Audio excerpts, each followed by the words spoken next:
தலைவி அம்மா அவர்களின் 78வது பிறந்த நாளை முன்னிட்டு புரட்சி தமிழர் எடப்பாடியார் அவர்களின் அறிவுறுத்தலின் பேரில் கன்னியாகுமரி மேற்கு மாவட்டத்தில் பல்வேறு நிகழ்ச்சிகள் நடைபெற்றன. மாவட்டத்தின் பல்வேறு இடங்களில் அம்மாவின் திருவுருவப் படத்திற்கு மாலை அணிவித்தும் இனிப்புகளும் பாயாசமும் வழங்கப்பட்டு சிறப்பாக கொண்டாடப்பட்டது.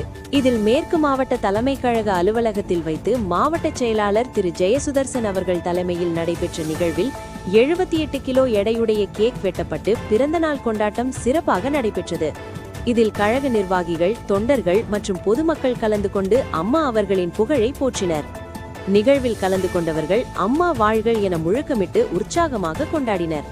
இந்த நிகழ்வு மாவட்டத்தில் சிறப்பாக நடைபெற்றதாகவும் பொதுமக்களிடையே நல்ல வரவேற்பை பெற்று பேசுபொருளாக உள்ளது.